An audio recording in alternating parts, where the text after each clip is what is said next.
Sí, sí puedo grabar. ¿Vamos empezando de una vez? No, Andrés, si te dijo la doctora que se iba a esperar. Es que no dormí toda la noche y prefería empezar de una vez.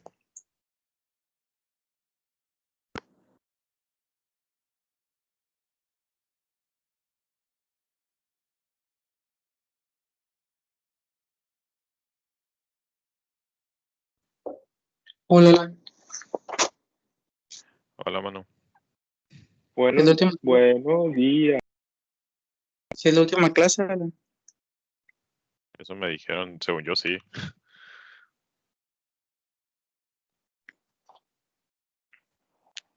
Qué rápido.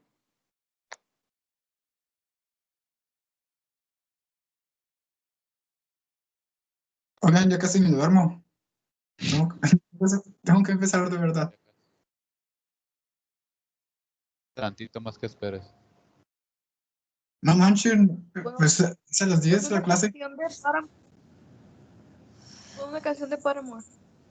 O de Oasis, para que no te duermas. Buena idea, gracias.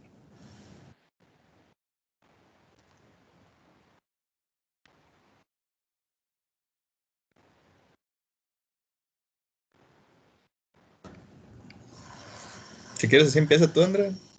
Los que estamos. ¿Ya? Sí. Perdón, porque estoy en el hospital, ¿eh? Por si algo pasa, yo les voy a decir que me voy a mover. Sí. Aquí medio me acomodé.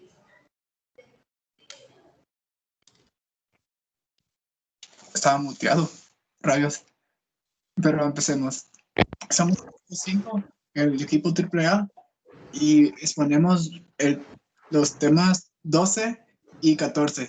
El 12 es insuficiencia cardíaca y el 14 es alteraciones neurológicas. Y empecemos por las neurológicas. Como muchos, creo que todos sabemos quién es él. Es el Cameron Boyce. Y a los 20 años de edad falleció por una epilepsia.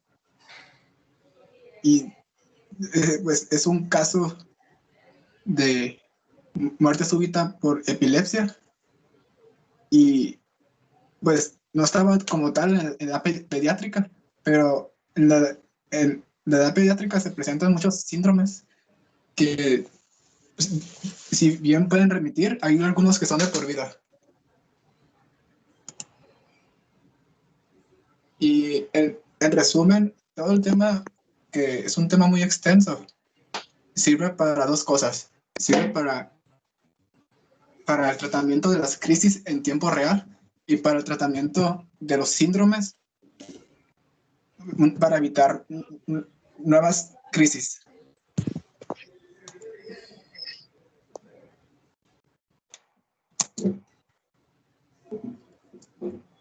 Y de manera global, para entender el tema, es importante saber sobre la fisiopato y después reconocer los síndromes, y una vez reconocidos los síndromes y el tipo de crisis, ya se podrá proceder a dar tratamiento.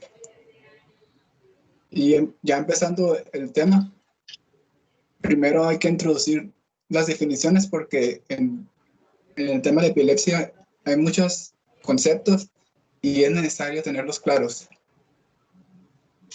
Principalmente hay que hacer la diferencia entre el concepto de crisis y el concepto de epilepsia. Estas no son sinónimos, son diferentes. Una crisis no es igual a epilepsia, más bien la crisis es el evento clínico, mientras que la epilepsia es la predisposición a padecer crisis. La definición de una crisis epiléptica, según la ILAE, que es la Asociación contra la Epilepsia, la Liga contra la Epilepsia, es crisis se define como un conjunto de signos y síntomas transitorios cuya causa es descargas neuronales cerebrales anómalas que se caracterizan por una alta intensidad y por ser sincrónicas. Las neuronas fisiológicamente no trabajan en sincronía. Cada neurona trabaja a su propio ritmo y una sincronía es totalmente patológico. Y aparte, estas descargas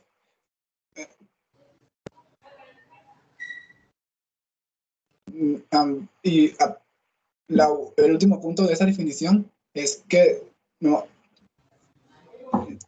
pueden haber cuadros clínicos similares, pero si esos cuadros clínicos no se deben a descargas neuronales epilépticas, entonces no entran en la definición de crisis. La palabra epilepsia para aterrizar más el significado. Sí, viene del griego epi, que significa sobre, y lepsis, que viene del verbo lambanein, que ese verbo significa atacar súbitamente. Por tanto, una epilepsia es que sobreataca súbitamente. Y así como Shrek, que está aquí, tiene una epilepsia. Y nota que también es importante saber que crisis no es igual. Crisis más bien es un síntoma. Pues síntoma es algo que nos refiere al paciente. Y hay veces que como médico puede presenciar la crisis y ya no sería algo que se referiría, pero el Sarranz así decía, y pues el Sarranz es el que sabe. Y como les decía, las neuronas fisiológicamente trabajan a su propio ritmo, como en este GIF, en la cual las neuronas, cada uno está haciendo algo distinto a diferentes tiempos y no están sincronizadas. En una epilepsia, las neuronas se sincronizan y específicamente son neuronas corticales, se sincronizan y pasa algo parecido en lo que sucedería en un electrocardiograma. Al sincronizarse todas las neuronas, por así decirlo, suman sus voltajes y en el electroencefalograma se registran ondas altas o picos altos de gran voltaje. Y para consolidar la definición de crisis, tenemos arriba un ejemplo en la cual hay una descarga paroxística detectada por electroencefalograma. Sin embargo, el paciente está asintomático, por tanto no es crisis. Y abajo está otro ejemplo en la cual el paciente tiene clínica similar a crisis, sin embargo, la etiología no está basada en descargas neuronales, sino más bien se debe a una aura migrañosa y por tanto tampoco entra en la definición de crisis. Y es importante conocer esta definición muy bien porque tal vez digan, ay, en mi caso pues se está convulsionando igual, pero si no tienes la fisiopatología basada en epilepsia, entonces no es el mismo tratamiento. Y esto iba a ir después. Porque primero les iba a hablar sobre la definición de epilepsia. Y en resumen, no es más que una predisposición a padecer las crisis. Aunque la ILAE también hace hincapié en que no solamente es predisposición a crisis epilépticas, sino también a otras secuelas externas a las crisis, como secuelas cognitivas o secuelas psicológicas. Y hay dos tipos de epilepsias en general. La epilepsia genética y la epilepsia estructural.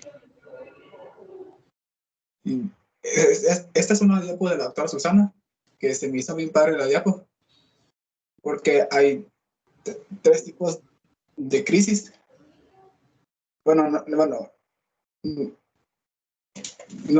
Ahorita vamos a hablar más en concreto de los tipos de crisis, pero aquí se habla sobre las crisis provocadas, precipitadas y reflejas. Y es que esos tres conceptos suenan muy similares y es difícil recordar cuáles son las diferencias entre estos, pero si recordamos, la provocada es la que aparece inmediatamente a una agresión al cerebro, una agresión como un traumatismo craneoencefálico. Por lo general, una crisis provocada tendrá buen pronóstico. Se debe a que hay un factor inespecífico que disparó la crisis. Y la crisis refleja, es la que sigue a un estímulo sensitivo, pero es diferenciada.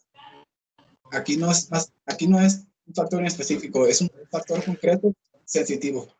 Puede ser desde luces o incluso puede ser que el paciente esté leyendo y que ese proceso cognitivo le dispare la epilepsia. La otra definición es la definición de síndrome, la cual consiste en que el primer punto es trastorno que presenta uno o más tipos de crisis epilépticas específicas. Tiene una edad concreta de inicio y también el síndrome determina el pronóstico. Y ya comentando las definiciones, es la importancia de saberlas es que saber el tipo de crisis va a determinar cuál será la elección del tratamiento, mientras que saber el síndrome del paciente va a determinar el pronóstico del paciente. Y ahora vemos la fisiopato. Lo traté de resumir, pero no me la quise saltar porque no tiene sentido saber de epilepsias y todo eso si igual nos vamos a olvidar por no conocer las bases. Ujú. La base fisiopatológica de una crisis epiléptica es una descarga anormal exagerada de ciertos agregados neuronales de la corteza. Y estos tienen tres procesos. Inician primero por una sincronización, después esas neuronas sincronizadas se amplifican su intensidad de sinapsis y después empiezan a propagar sus sinapsis.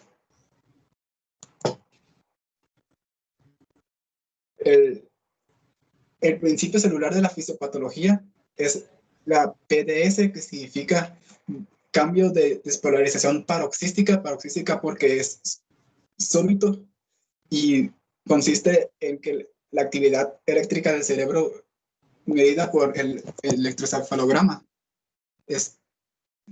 se detecta pues que está todo tranquilito el cerebro y de repente hay una ondota bien grandota. Y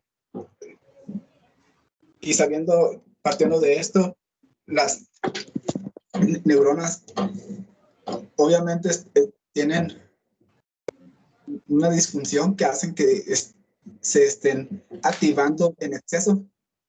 Más concretamente, hay un desequilibrio excitador-inhibidor. Y este desequilibrio se puede hacer por varias cosas. Puede ser ya sea desde algo estructural, del tejido, algo histológico, o bien algo tan sencillo como una pequeña alteración de algún canal iónico.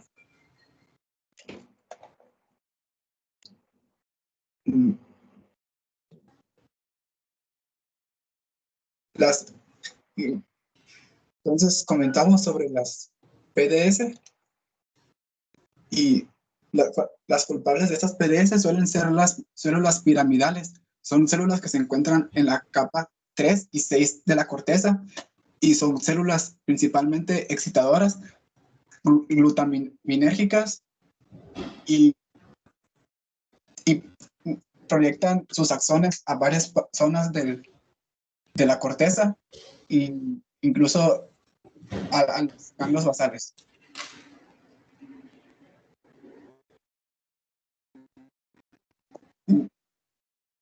Y aquí, espérenme tantito. Genial, ahí está el lásercito. Y aquí está Goku y le va a disparar a una neurona inhibidora. Alrededor de las neuronas piramidales se encuentran neuronas inhibidoras para regular su función y que estas no se pasen de lanza. Pero hay situaciones en las que estas neuronas mueren y queda un exceso de células piramidales glutaminérgicas excitadoras con un déficit de población neuronales inhibidoras. Y esto es algo que podría explicar el desequilibrio.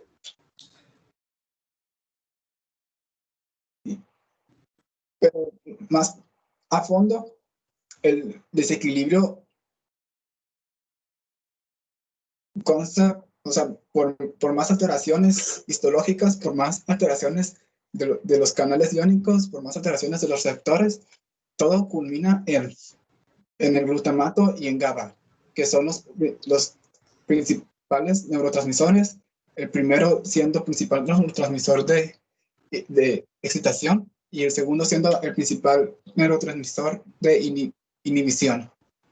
Y lo interesante de esto es que el glutamato y GABA prácticamente son la misma molécula. La única diferencia entre ellas dos es un grupo carboxilo.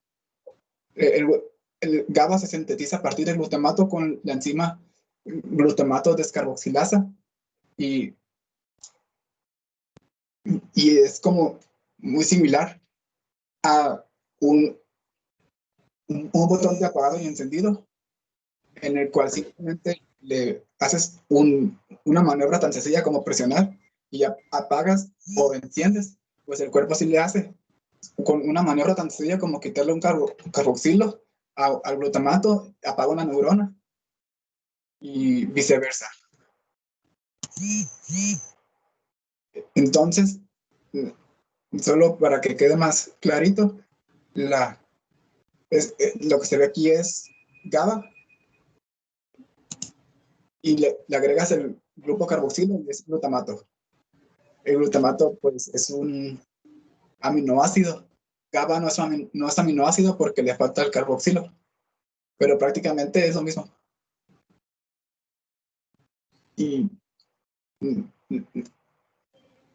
aquí en este diapo es lo que les comentaba, que por más alteraciones diferentes que existan en el cerebro, todo culmina en el desequilibrio.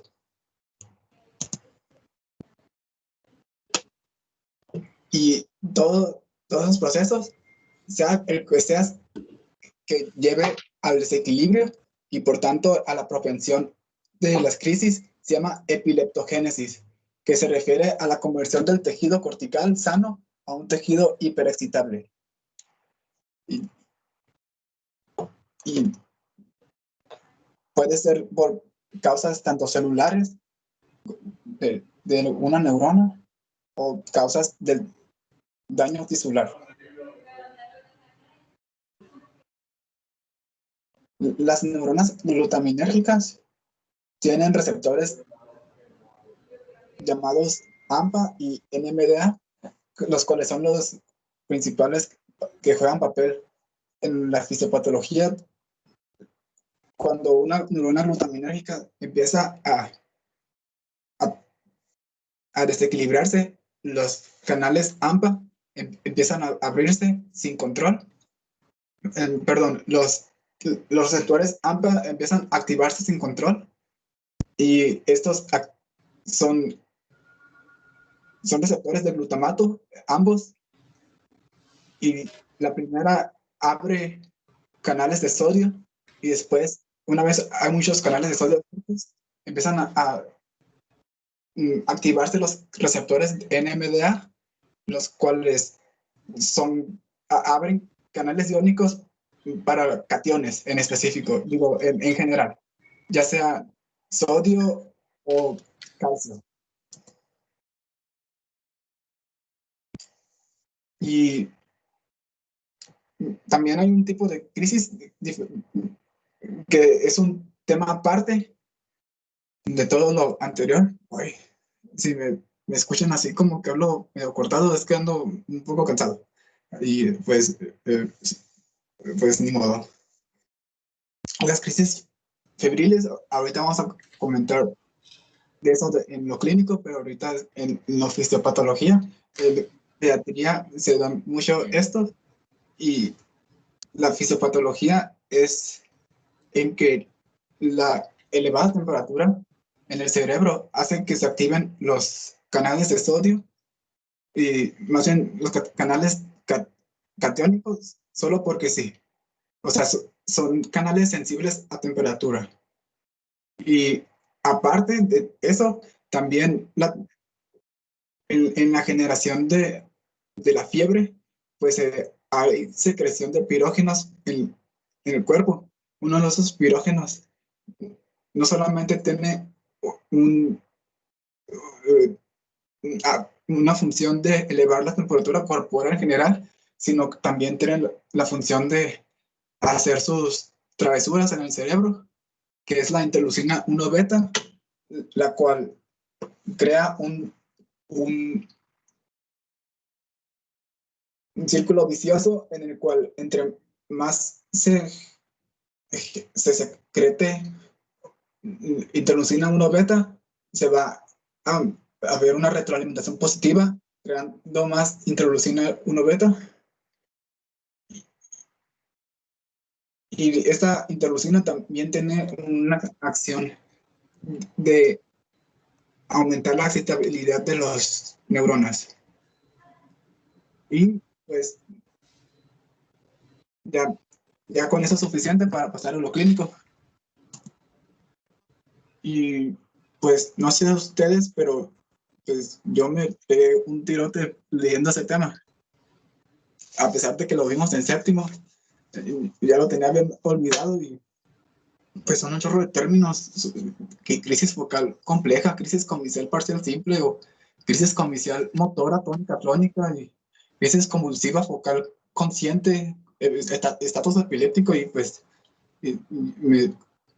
me hago bolas con tantos términos. Así que trataré de presentar los términos de una manera ordenada para que no nos hagamos bolas.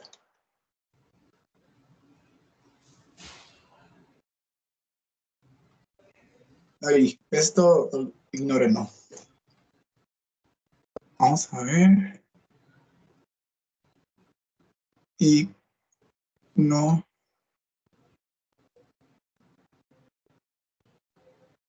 rasgo. Ay, se apagó la cámara.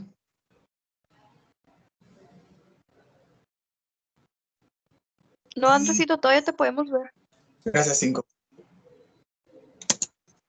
Ay, fui la brisa. Una vez terminamos de ignorar exitosamente la diapo vacía de ahorita, entonces veamos la clasificación que hizo la ILAE para que no haya tantos problemas para ubicarse con los conceptos. Lo más fundamental es que las crisis, o sea, crisis, no epilepsias, no síndromes, sino crisis, o sea, los eventos clínicos.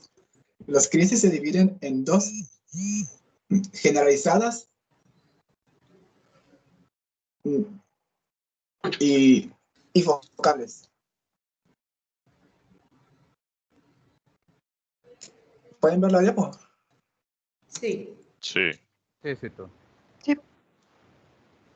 Bueno, creo que sí me escuchan, ¿verdad? También, sí, Sí. También. todo bien.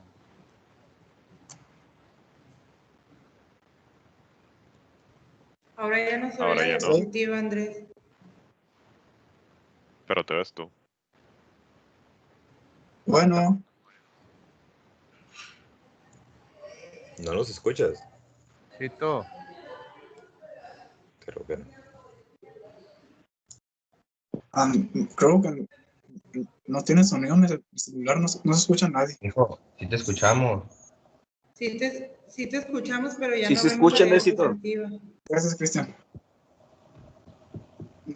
Entonces, las crisis se dividen en generalizadas y Creo que él focales. no nos escucha. Las generalizadas incluyen la totalidad de la corteza cerebral, ambos Andresito. hemisferios, mientras que las focales se limitan a solo una zona del cerebro. Puede ser una pequeña zona de un globo Andresito, disculpa, estás compartiendo. hemisferio completo, pero No nunca nos puede pasamos. escuchar, André. Ya le André, mandé mensaje. Es que saben que yo creo que no ha dormido bien porque ayer me mandó un mensaje. Es muy largo también, porque No nos escucha, él acaba de decir que no nos escuchaba. ajá, que su celular no nos escucha. O sea, él Incluso sigue Ya hablando. le mandé. Y también ya le áreas de estoy poniendo aquí en su celular que no lo escuchamos y no me hace caso. Pues muchas áreas de vamos a esperar a que se dé cuenta. Ay, no. O hay que marcarlo. una manifestación distinta. Así que, pues, en resumen, Ahí te parece que ya. Es que le estoy hablando. No te Spameando. escuchamos, Andrés. Oh, Ahora no lo escuchamos. ahora no lo No te escuchamos. escuchamos. Tanto niño, todos vamos de mal en peor. Por eso en tu celular y yo le marqué. Ah, Sí. bueno, por eso. Ajá. Sí, Sí. pero no me contestó nada. Me preocupa él porque no duerme. Ya le estoy marcando. Ya me contestó. Gracias, Baraja.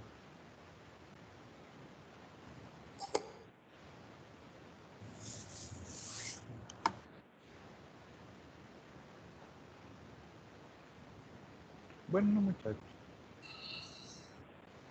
Bueno, que sigue el Ray. El plan B nunca falla. Son.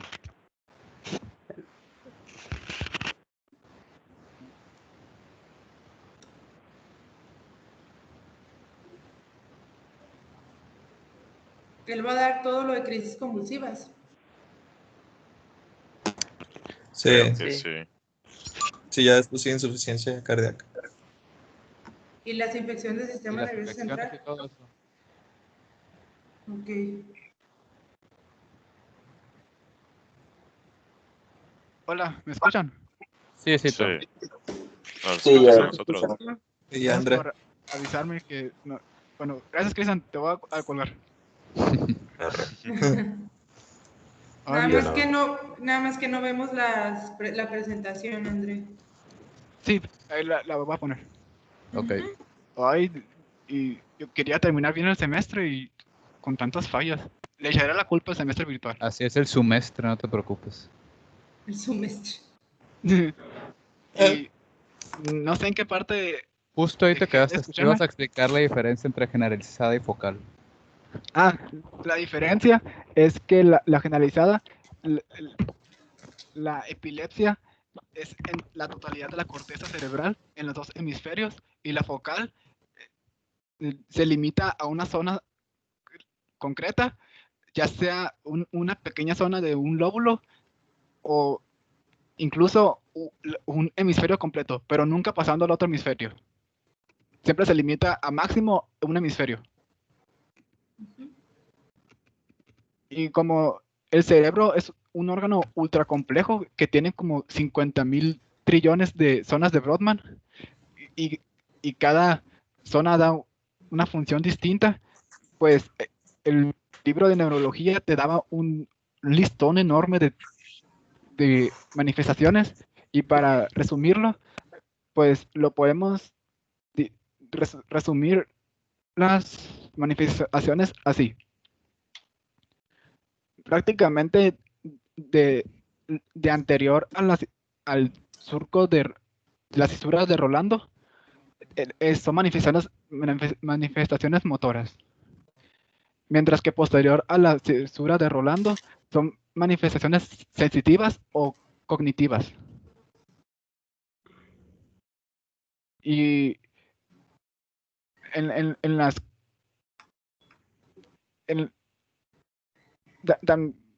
para poner un ejemplo, si una crisis se genera en el lóbulo parietal, en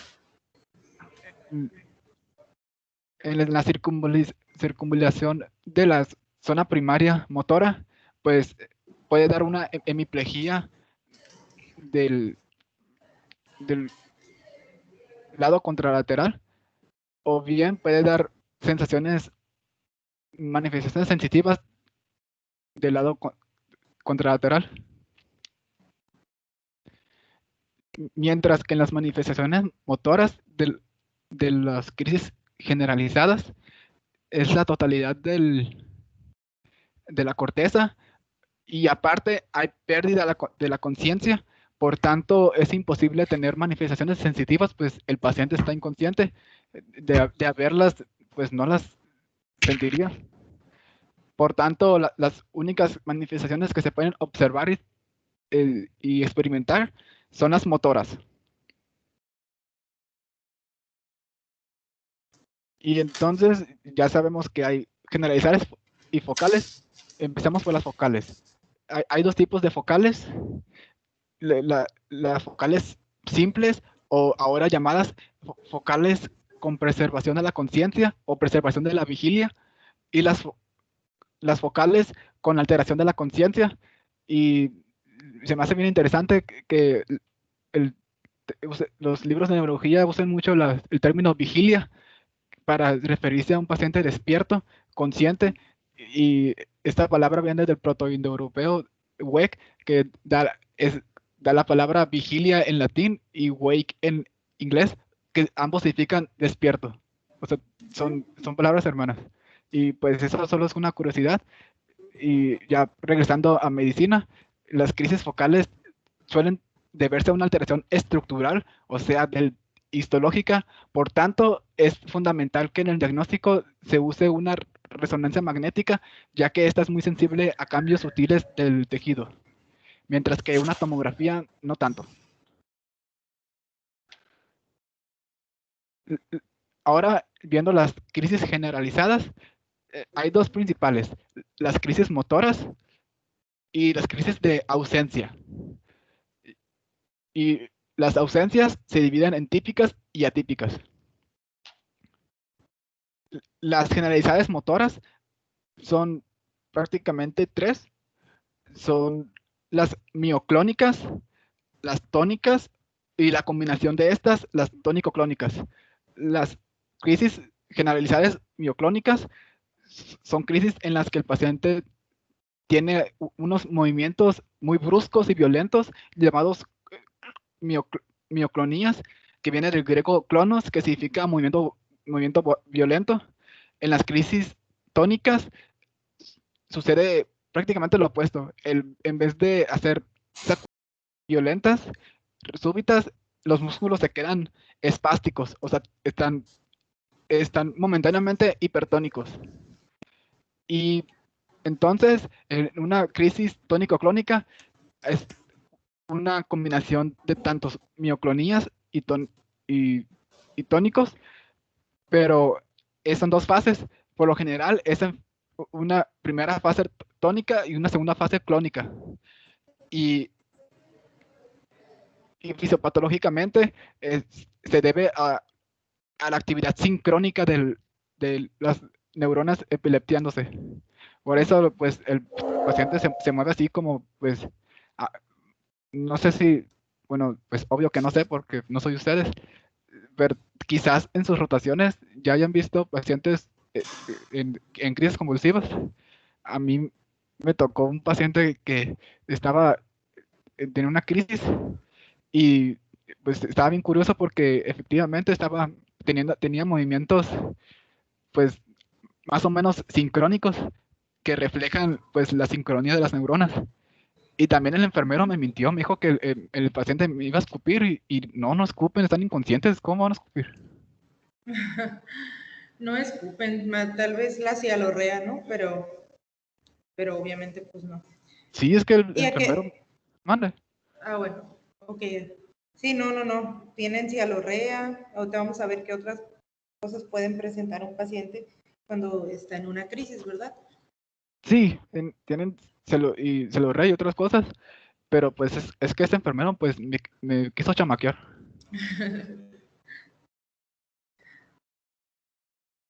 A ver, y entonces, ¿cómo es una crisis tónica? ¿Cómo es una crisis mioclónica? Les puse un video. Ya les comenté lo que dicen esas diapositivas, pero también aquí en las diapositivas comentan un poquito más.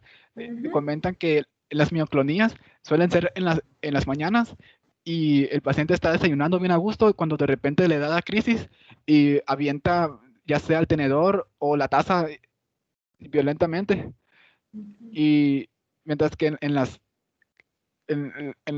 crisis tónicas, como pues todo el cuerpo empieza a tener contracciones musculares, esto hace que frecuentemente las crisis tónicas empiecen por que el paciente eh, haga como un ruido inspiratorio, porque pues el diafragma también se contrae.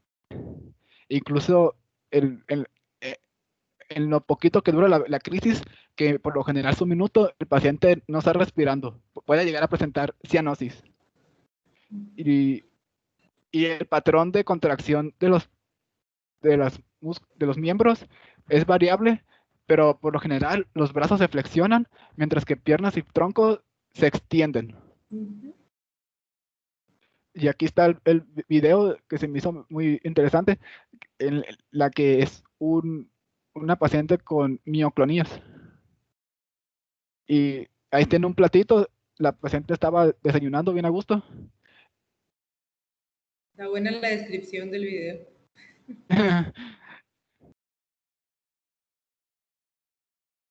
Y vean que se mueve muy violentamente.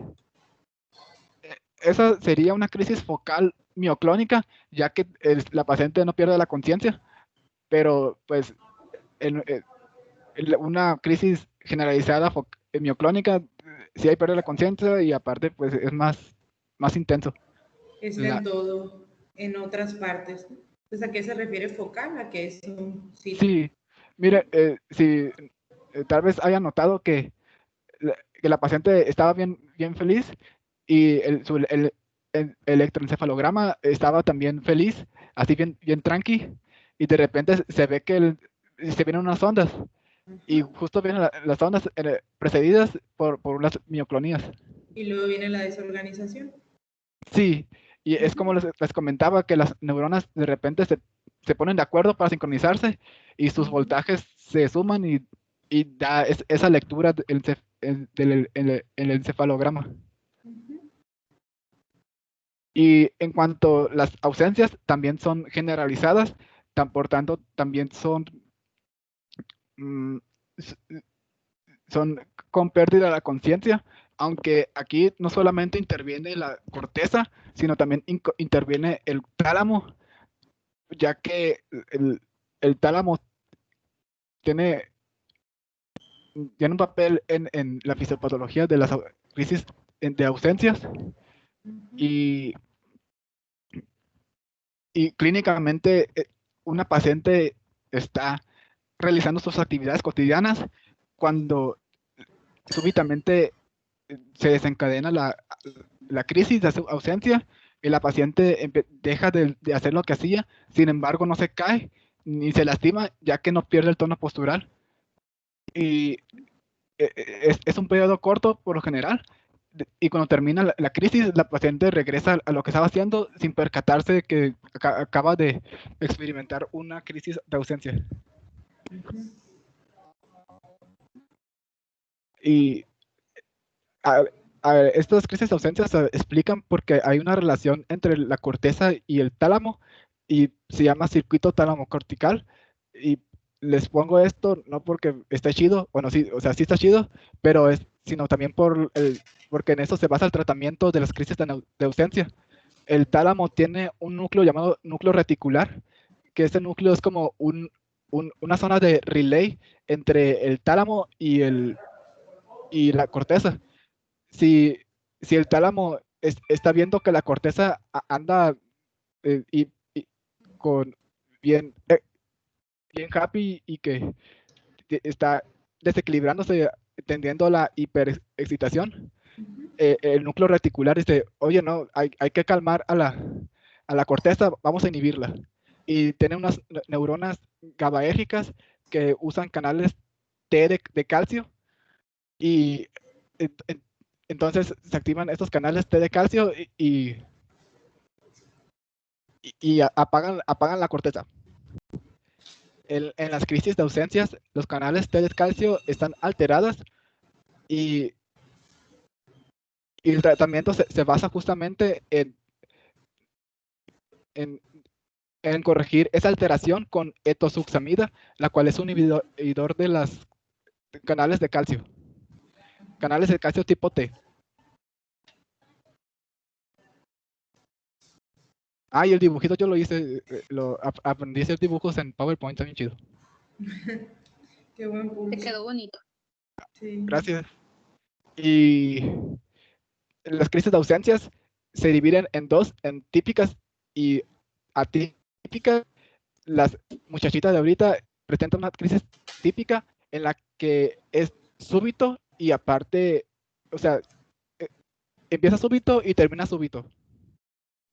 Mientras que en la típica comienza gradualmente y termina gradualmente. Y a veces se le pueden sumar mioclonías. Y como el paciente no pierde el tono postural, no se cae, pero incluso puede llegar a caminar como si estuviera consciente, como si estuviera haciendo, como si no estuviera epileptiándose, pero es una conducta pues sin sentido del cerebro. No es que el paciente lo haga voluntariamente. Y bueno, esas fueron las crisis generalizadas. Veamos las crisis focales, que como comentamos se dividen en conciencia preservada y no preservada. Las crisis con conciencia preservada y también las no conservadas pueden dar cualquier manifestación, sea motora o sensorial. Y en cuanto a las motoras, básicamente es lo mismo que las generalizadas. Puede ser tónicas, mioclónicas, tónico-clónicas, pero también pueden ser atónicas, que sería lo superopuesto de tónicas. En las tónicas hay hipertonía, en las atónicas pues hay atonía. El paciente cae, y me parece que ese fue el caso que nos puso la doctora Ilse el otro día, del basquetbolista que tenía una epilepsia y que se estaba cayendo. Pero quizás, no sé, luego lo sabremos. Mientras que las manifestaciones sensoriales son un chorro, puede ser de cualquier tipo, cualquier sentido de los 5 sentidos: olfato, gusto, audición, visión y tacto, pero por lo general son manifestaciones de dolor o molestias, pero pueden haber manifestaciones muy complejas, como manifestaciones cognitivas, y una de esas manifestaciones es el déjà vu. Déjà vu significa, ya lo viví en francés, y se refiere a la sensación de lo que el paciente está experimentando, ya lo había vivido. No es específica de las crisis, ya que es algo normal, pero sí puede deberse a una crisis.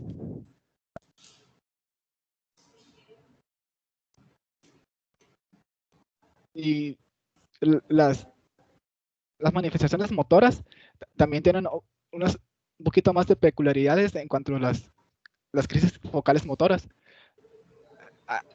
Clínicamente, pues, son manifestaciones motoras no tan pronunciadas como una generalizada, por lo que un clínico inexperto podría confundir estas crisis motoras con tics, pero la diferencia es que los tics tienen un poquito de control voluntario, mientras que en las crisis estas no hay absolutamente ningún control voluntario.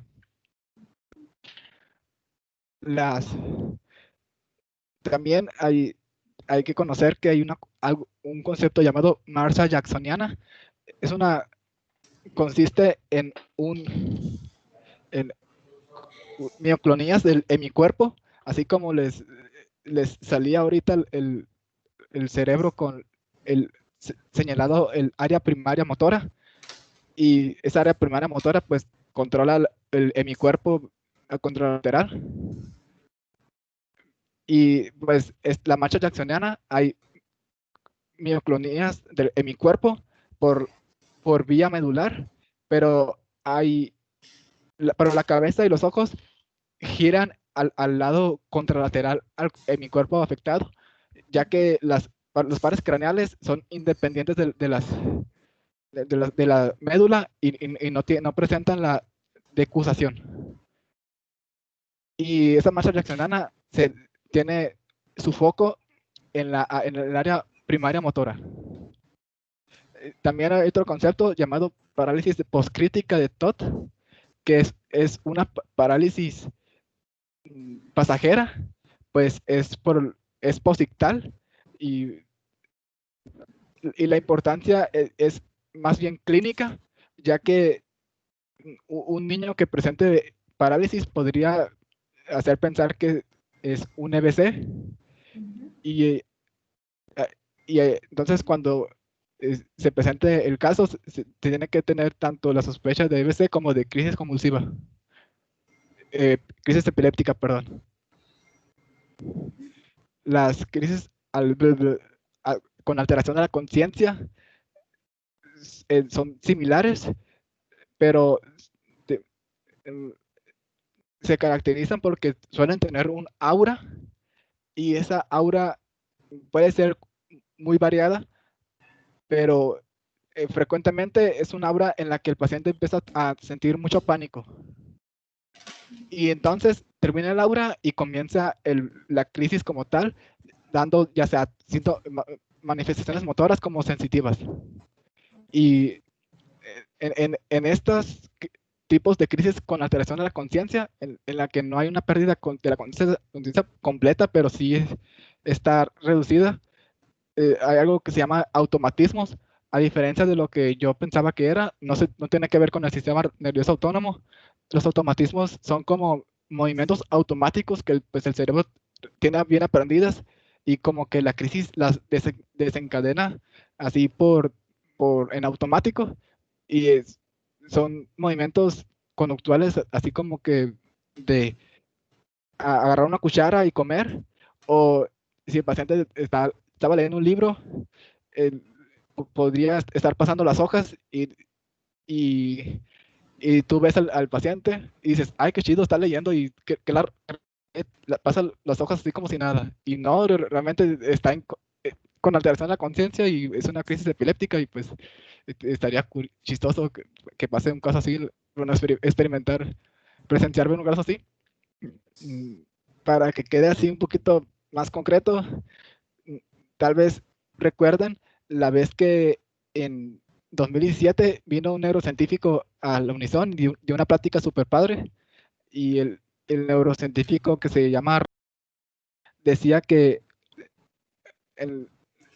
experimentaban estimulando áreas del cerebro, y por ejemplo estimulaban el área del cerebro de una monjita, y la monjita empezaba a recitar pues sus Padres Nuestros, o estimulaban el área de el cerebro de un músico y empezaba a hacer como si tuviera una guitarra, y pues esos son los automatismos. O sea, empiezan a hacer movimientos, pero no voluntariamente. Lo que más tienen ellos, ¿no? En su cerebro, como las crisis convulsivas del chupeteo, son muy comunes en los recién nacidos, ¿sí? En los lactantes. Entonces, es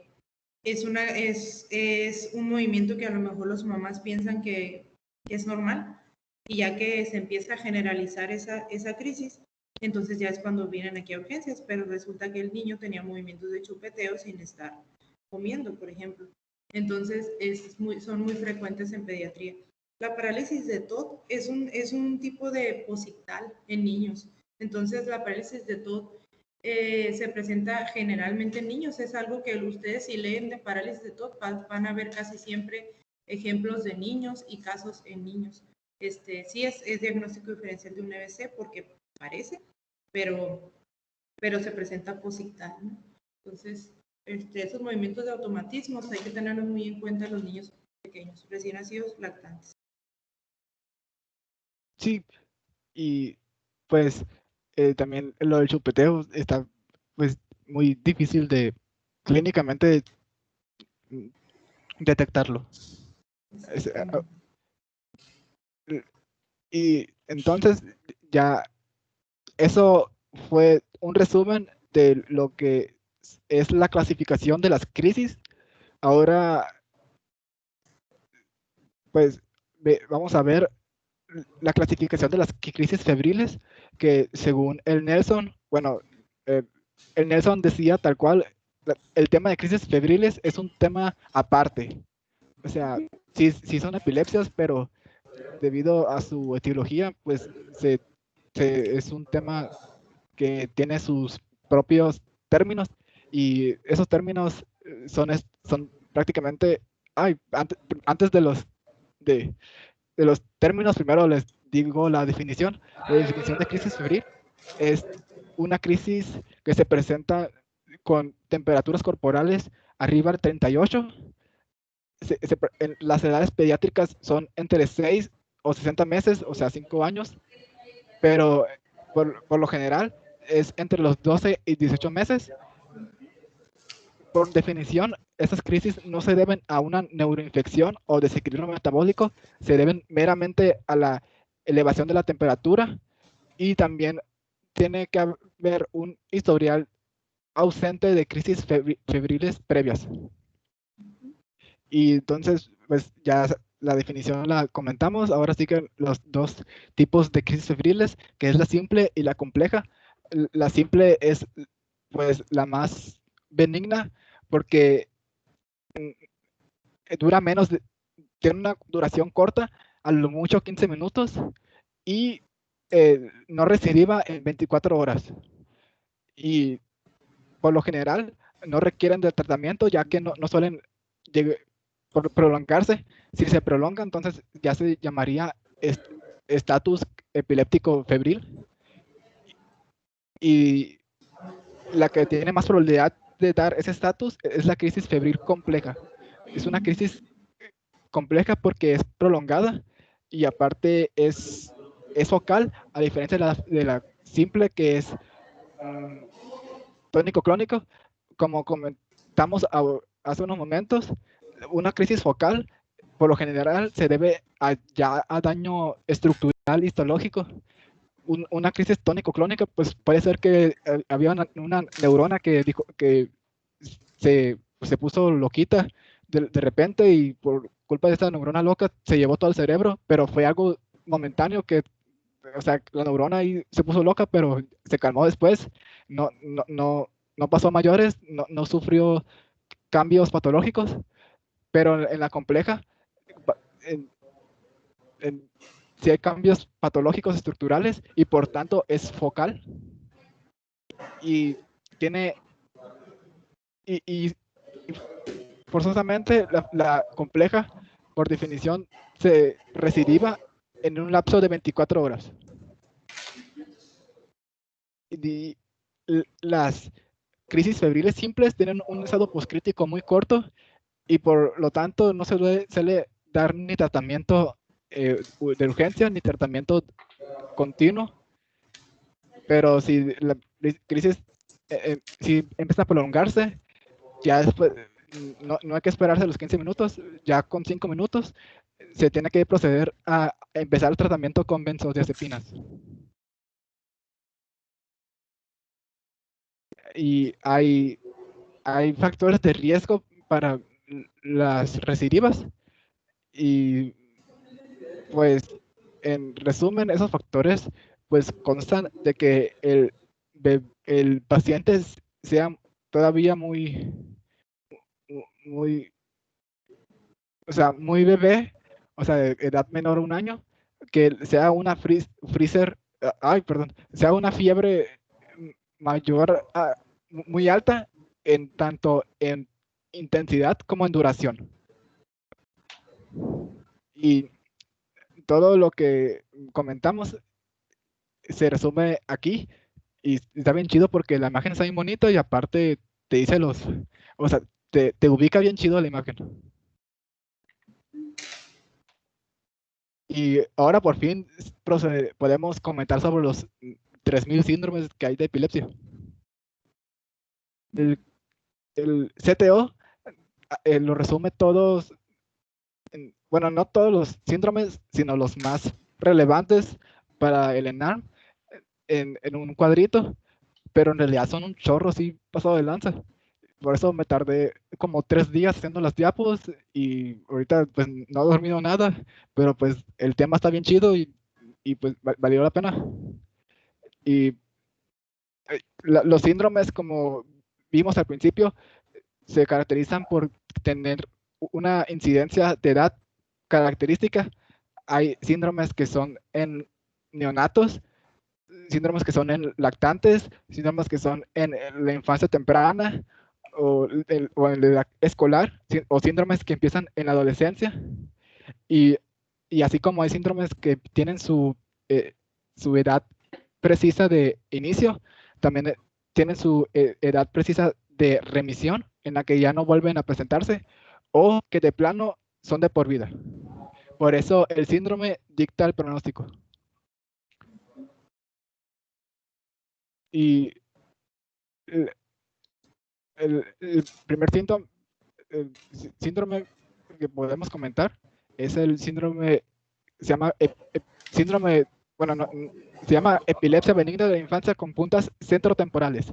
Se llama así puntas centrotemporales, no porque el paciente tenga una punta en el centro del lóbulo temporal, sino que, bueno, sí tiene puntas, pero no físicas, sino eléctricas, detectadas por el electroencefalograma, ya que se trata de una epilepsia focal localizada en el centro del lóbulo temporal.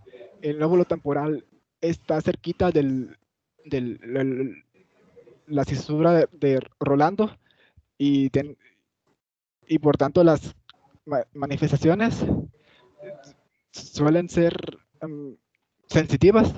Lo clásico es que el paciente tenga las crisis de noche, y esas crisis son sensitivas, son crisis de que le da dolor en la garganta, pero no un dolor como faringitis, sino un dolor pues peculiar, incluso como hormigueo.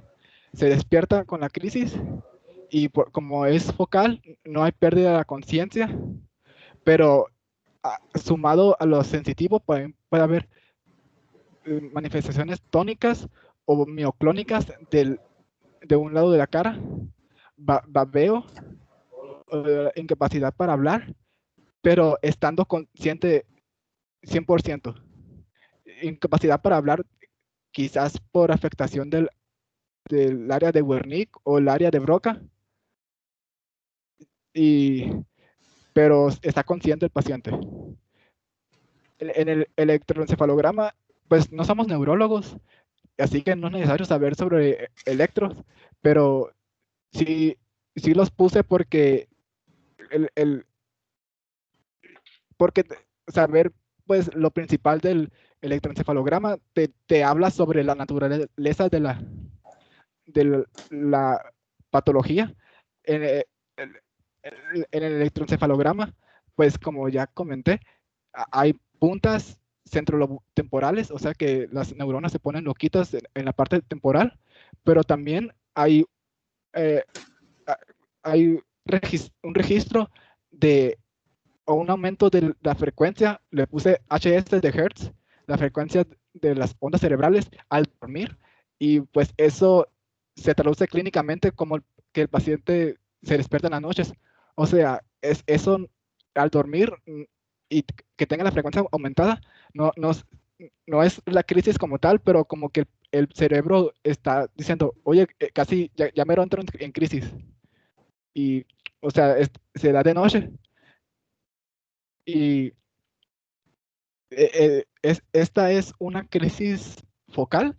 Sin embargo, la resonancia magnética tiene hallazgos normales. Y como dice el nombre, es benigna y por tanto tiene buen pronóstico y responde muy bien a los fármacos antiepilépticos. Y también remite en la adolescencia, por lo que es pues muy aliviante para los padres saber que su hijo solo va a tener eso y que no la va a afectar. Desafortunadamente, no todos los síndromes son así. Ahorita vamos a ver. Esta es la epilepsia benigna con puntas occipitales, es similar, pero al localizarse en el lóbulo occipital, donde está la área 17 de Brodmann, que es el centro de la visión, en ese tipo de epilepsias puede haber manifestaciones sensitivos del tipo visuales y pues son focales, por tanto pues hay conciencia, ya sea una conciencia total o una conciencia un poco alterada. Y el síndrome este tiene dos subtipos, el tipo de Gastaut, realmente no sé cómo se diga, si alguien sabe. Gastaut. Así como lo dijiste al principio. Ay, bueno, la tirar. Como el chef de Ratatouille, el chef Gusto. Es cierto. Ay. Contribuiste a mejorar mi flujo sanguíneo al cerebro. Bueno, gracias, Ochoa. Bueno, están las de Gastot y las de Panayotopoulos, que es un nombre de alguien de Grecia. Los griegos tienen esos nombres así chistosos. Y las diferencias entre estas dos es que una empieza así de manera temprana, que es la Panayotopoulos, empieza en una infancia temprana, mientras que la de Gastot empieza en una infancia ya más avanzada. Y también clínicamente la de Panayotopoulos da crisis focales con alteración de la conciencia y vómitos ictales, mientras que la de Gastot da auras visuales de la visión. Y sí, es que tengo... Tú no te preocupes, André. Tartamudeo un chorro. Tú no te preocupes. Gracias. Y después de la crisis le sigue una migraña. O sea, que es raro tener epilepsia y migraña. O sea, es como la lotería. Afortunadamente es benigno y pues nomás es la molestia. Y por lo general, estos síndromes, este síndrome en concreto suele remitir con la edad. Lo cual no es el caso para esto. Esto está bien zarra. Se llama encefalopatía epiléptica infantil precoz. Se llama encefalopatía porque es un daño del cerebro muy marcado. Y también se le conoce como síndrome de Ohtahara. Y aquí les puse una foto de una madre pues sufriendo por su hijo, ya que ese síndrome es de muy mal pronóstico. Por lo general fallecen al año del diagnóstico y se presenta en edad temprana, entre los 4 semanas de vida a los 2 años de edad puede empezar el síndrome. Clínicamente son crisis tónicas extensoras y las causas todo el día, qué feo. Todo el día, son pacientes que no dejan de convulsionar, por eso el pronóstico es muy malo. No, es muy difícil ese tipo de pacientes. A ver, continúa. Y las causas son malformaciones corticales, aunque también puede haber una causa de hiperglicinemia, o sea, altos niveles de glicina en la sangre. Y no leí sobre la fisiopatología de esa, aunque estaría a conocer por qué la glicina hace daño al cerebro, pero pues no podemos saberlo todo en un semestre, pues prosigamos a saber. Esas diapos las quería poner con más colores y se me olvidó. Es el síndrome de West y tiene una triada.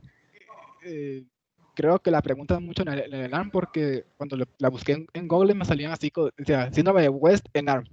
Y la triada son espasmos, o sea, son como del tronco, son espasmos del tronco generalmente. Sí, y también hay ipsarritmias. Las ipsarritmias son un tipo de alteración electroencefalográfica y hay retraso mental. Hipo. Todas los síndromes previamente comentados eran benignos y no tenían afectación cognitiva, pero ese síndrome sí da retraso mental. Por tanto, son síndromes de mal pronóstico. Y aparte,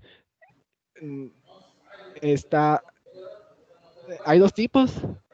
Bueno, hay dos tipos según la etiología. Si es etiología desconocida o si es etiología estructural. Ahí dice sintomático, pero también el Nelson decía que el término, estos dos términos, etiología desconocida o sintomático, son términos anticuados. Ahora más bien se diría síndrome de West idiopática o genética o síndrome de West estructural. Y la diferencia, que es una importancia muy grande, es que si es un síndrome de West estructural, él tiene retraso mental previo a la aparición del síndrome y pues no hay mucho que salvar ahí. Sin embargo, si es un paciente con síndrome de West genético o de causa desconocida, no hay retraso mental previo a la aparición del síndrome, por tanto es una urgencia médica, ya que después de instalarse el síndrome empieza a degenerarse el cerebro debido a las epilepsias. Por tanto, el tratamiento antiepiléptico va a mejorar mucho el pronóstico del paciente, solo que está infradiagnosticado. No sé por qué está infradiagnosticado. Muchas veces está infradiagnosticado porque, por ejemplo, los pacientes tienen, quizá los espasmos no son tan severos y a veces en los pacientes lactantes con reflujos, hipos, vómitos, así, que es eso y no un espasmo que está teniendo el paciente. ¿Por qué? Porque los espasmos del síndrome de West, ustedes van a ver que es como son de poca intensidad a veces, ya obviamente en cuanto avanza se hacen más severos, pero duran bien poquito, de 2 a 10 segundos más o menos, y va a involucrar los músculos del cuello, tronco, y las extremidades. Son simétricos y son sincrónicos. Entonces, es como que flexionaras y luego extendieras tu tronco. Es como si te quisieras sentar. Así son. Entonces, los espasmos de los pacientes con síndrome de West, entonces en niños pequeños, a veces los espasmos leves pues no se diagnostican y cuando están teniendo un retraso en el neurodesarrollo es cuando a veces ya se dan cuenta y obviamente los espasmos se hacen de mayor duración y pues más notorios, ¿no? Por eso está infradiagnosticado en edades muy tempranas. Sí, gracias, doctora. Y me topé con esa ilustración, se me hizo bien padre porque es la triada, como pero... si quisiera sentar, ¿ven? No lo había notado, pero sí, ahí lo está plasmado en el dibujo. Y también está la ipsarritmia, que es un ritmo así de que bien errático. Y están siguiente son las epilepsias de ausencias infantiles, que no son tan feas, son solamente crisis de ausencias, pero puede llegar a desarrollarse crisis generalizadas tónico-clónicas, pues por lo que sí requieren tratamiento, pero el pronóstico no es malo. Tiene una edad de inicio en la infancia más o menos temprana, pero tiene remisión por lo general en la edad adulta. Y también hay un tipo de epilepsia temporal, cuya causa más común es la esclerosis. Déjame te interrumpo. Sí. Por ejemplo, cuando los niños los bebés llegan y la mamá te dice, es que doctora hizo como que lloró y como que se trabó y se espasmó. Ya ven que luego dicen, que tiene espasmo del sollozo. El niño, y a veces los espasmos del sollozo que dicen son huesos. Entonces también cuando les llegue un niño, siempre téngalo ahí un ratito vigilando para ver si eso no fue una convulsión y no fue un espasmo, ¿sí? En vez de un del sollozo y espasmos del sollozo y esas cosas que dicen. Entonces es diferencial también en niños muy pequeñitos. Pues para que ustedes cuando estén en urgencias ahora de internos, siempre piensen en esos síndromes epilépticos subdiagnosticados que son de muy mal pronóstico cuando no se diagnostican de manera temprana, porque acuérdense que entre más convulsiones un paciente tenga, es mayor el deterioro neurológico y cognitivo, ¿verdad? Ya, André. Sí. Y entonces, la esclerosis temporal mesial, pues ya no es como secreto mío, que me gusta mucho la etimología. Sí, esta esclerosis temporal se llama mesial porque viene la palabra meso, que significa medio en griego, y que la palabra mid en inglés, mesos en griego y medius en latín, pero viene una sola palabra que significa medio en el idioma protoindoeuropeo, que es un idioma de hasta 5000 años, y está bien chido, pero pues está interesante porque te hace entender más los significados de los conceptos en medicina, porque pues todos son latín griego. Pero pues Oye, yo creo que tus compañeros han aprendido mucho en tus presentaciones. Pues espero a menos que se hayan dormido, porque hay a veces no sé, como que soy así tipo Morfeo y Aquí estamos. Sí, estamos escuchando. Está buena la presentación. Está muy bonita. Está muy buena tu clase, Está muy bonita.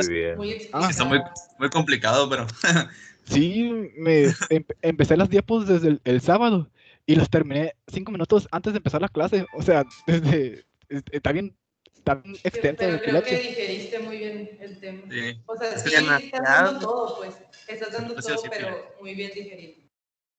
Sí, Andresito, la verdad, vas muy bien. Yo chequé lo de de la Asociación Española de Pediatría y aún así se me hizo un friego y no los terminé. Y es muy poquito. Ajá, sí. Y lo has resumido muy bien. Y el André leyó hasta la Liga de la Epilepsia. Está bien larga. Es que estoy pensando también en ser neurólogo y pues me gusta mucho el tema. Doctora, y solo que espero que no se vaya a enojar. Como por el tiempo no vamos a alcanzar el tema de infecciones neurológicas y después sigue exponer mis compañeras Abby y Abby, o sea, son 2 Abby's. Y se me ocurrió que las diapos de neuroinfecciones, que yo después las expongo, pero así hago una clase grabada y la grabación se las paso a mi grupo y a usted. Y para que ellas ya no exponen, pues hicieron la presentación y tú la vas a exponer. Sí, y grabada. Está bien. Sí, porque así lo podemos alcanzar. De hecho, ya tengo resumido qué es lo que vamos a ver, porque, a ver, hoy te quiero hablar con ustedes. Se trata de terminar. Sí. Oye, pero ¿no vas a terminar crisis convulsivas hoy? Sí, porque... ya falta poquito. Entonces, ahí continuando con la esclerosis del hipocampo, digo, del lóbulo temporal, en la parte... ¿Mande? No, continúa. Sí, en la parte del medio, o más bien medial del lóbulo temporal, se encuentra el hipocampo y la amígdala, la cual es una parte del cerebro que se presta mucho a la epileptogénesis, y es una epileptogénesis fea, ya que da crisis muy marcadas. Puede ser precedida por crisis febriles y histológicamente hay atrofia de la corteza, gliosis y displasia del hipocampo. Y la importancia, no sé si teórica o clínica o ambas, la importancia es que este tipo de epilepsia es la causa de epilepsia más común remediable por cirugía. Casi todas las epilepsias pues se tratan con fármacos, pues, y aquí como se trata de un área anatómica muy precisa, sí, hay pues, no sé si se llame hipocampectomía o algo así decía el término, pero tiene buenos resultados y pues como es estructural, lo estructural es focal, entonces da crisis focales y como les decía que son crisis, el hipocampo epileptogénico es tan fuerte que da muchas crisis muy frecuentes, muy intensas, que llevan a una encefalopatía epiléptica. Y aquí en la imagen de la derecha que está con eso nuclear, se ve la asimetría que hay de un hipocampo a otro. Está también el síndrome de Dravet, creo que es un ruso, es una epilepsia, es la epilepsia asociada a crisis febril más grave, tiene inicio en la lactancia y la etiología es una mutación de novo, o sea, una mutación no heredada de un canal de sodio. El canal de sodio se altera, por tanto hay hiperexcitabilidad de las neuronas. Parece ser que pues quizás la fiebre ocasione la mutación o tal vez la mutación sea adquirida previamente, pero es de novo, no es heredada. Son crisis que, o sea, están asociadas a las crisis febriles, pero no son crisis febriles normales, son crisis febriles así de que pues el paciente comienza con una epilepsia leve y cada vez la epilepsia se hace mayor. Y digo epilepsia porque el epilepsia se refiere a la predisposición. O sea que cada vez el paciente tiene más predisposición a epilepsias inducidas por fiebre. Al principio las fiebres altas le daban epilepsias y después fiebres así bien X le dan epilepsias y después sin fiebre tiene epilepsias. Y esto también puede llevar a una encefalopatía epiléptica. Por eso siempre la importancia de un buen interrogatorio cuando llegan con crisis febriles, ¿no? Para preguntar cómo han sido las anteriores. Sí. ¿Con qué temperatura han convulsionado? Y a ver, voy a activar el láser. Ya me siento más despierto. Y aquí dice que hay retraso mental, pues por la encefalopatía epiléptica. Esta imagen, que mi intención era ponerlo en grande, es el canal de sodio que se afecta. Pueden haber afectación de otros canales, pero en el 80% de los casos es el canal de sodio con el gen SCN1A, que significa Sodium Channel, y la N no me acuerdo, 1A. Hay una epilepsia rolándica, y leía rolándica y dice, eso suena bien medieval, porque en la Edad Media había una historia de un Rolando ahí en Francia que mató a unos árabes y decían, y no me acordaba de plano de neuronato. ¿No te acordabas de la zona anatómica o qué? No, es que yo siempre le decía al surco, le decía surco central, pues porque pues está bien directo decir surco central, y no que se llama surco de Rolando, no me acordaba. Rolando, sí. Y pues aquí está la imagen del surco, y pues como el surco anterior al surco está el área principal motora, y posterior está el área sensitiva primaria, somatosensitiva. Por lo tanto, ahí viene la clínica. Suelen dar crisis motoras aparatosas al despertar o en las noches, así como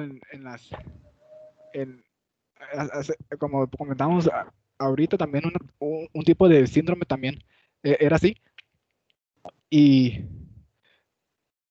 y tendrá una crisis, pues una clínica muy aparatosa, pero afortunadamente su pronóstico no es como la clínica, no es aparatoso, es un buen pronóstico, ya que responde bien al tratamiento y remite con la edad. Decía que no requiere tratamiento, pero no sé, no me quedé convencido. Y pues según yo, sí debería tener tratamiento antiepiléptico. Pero pues ahí estaba, lo saqué de Nelson, edición 21, y tenía sus cosas chuscas. Ahí de repente decía, pronóstico, Weni. Decía así, o sea, en vez de Como que no lo ponerla. revisaron bien.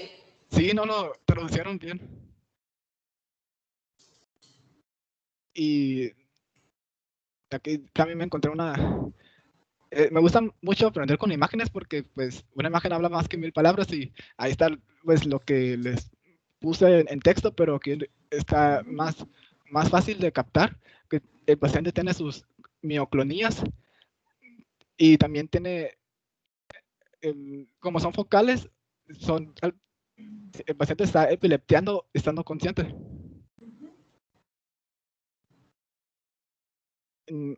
También está la famosa síndrome de Rasmussen, que es una encefalitis, por tanto es de mal pronóstico.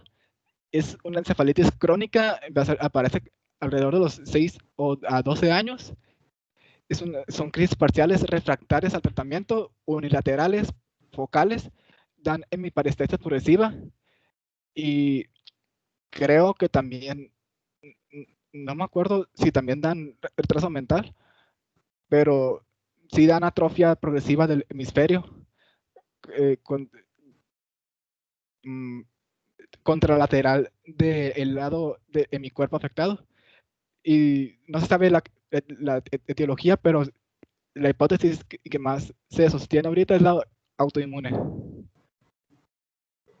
Y ahora el síndrome de Lennox-Gastaut tiene una triada también, que es una triada de retraso mental.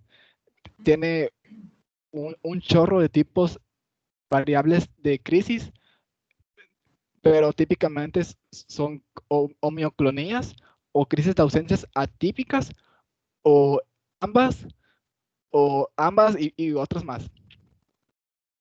Y el tercer punto de la triada es que son las alteraciones del electroencefalograma, que en las crisis son puntaondas. Cuando hice puntaondas es que pues es así, es una punta y luego una onda. O sea, son puntaondas durante las crisis, pero al dormir son ráfagas así, y en vigilia es pues el cerebro tranqui. Es similar a los síndromes que hemos visto anteriormente por alguna razón. Mande.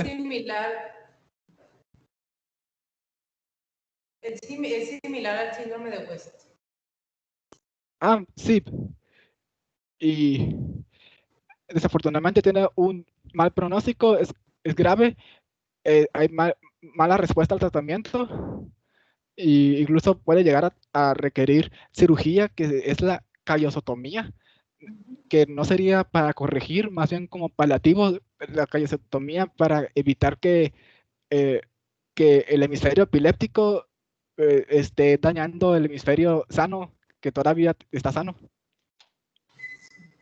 Y pues ahora algo menos feo, una epilepsia.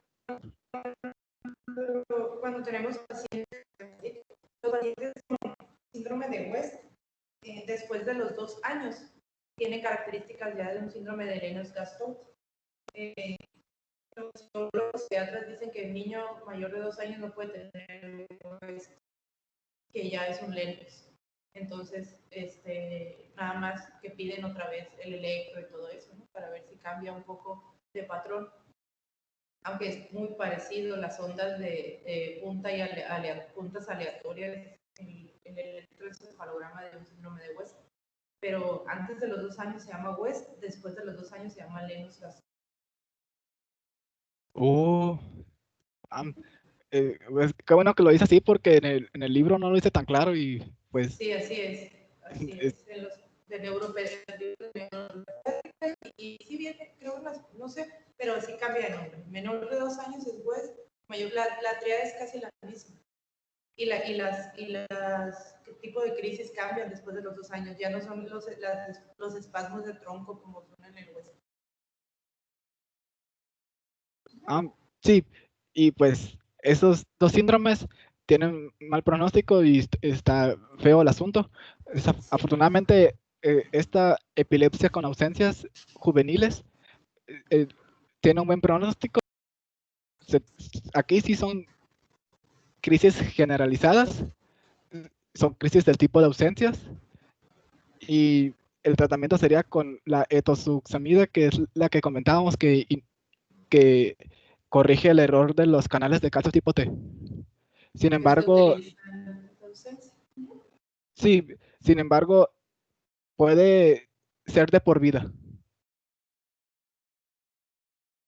Las epilepsias mioclónicas juveniles, pues son juveniles por la edad de comienzo de entre 12 y 18 años.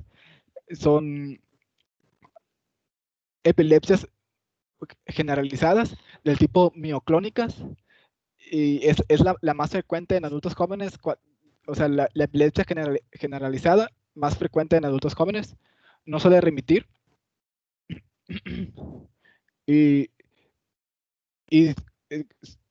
creo que estos pacientes son esos que salen en las películas, que van al cine y la película se pone bien intensa y se les da las epilepsias por las luces, porque estas epilepsias se prestan mucho a que los factores precipitantes inespecíficos como el sueño, la deprivación del sueño o las luces precipitan las epilepsias.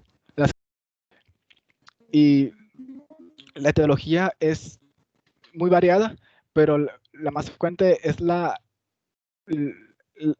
una mutación en un canal de calcio, que es este de aquí. Y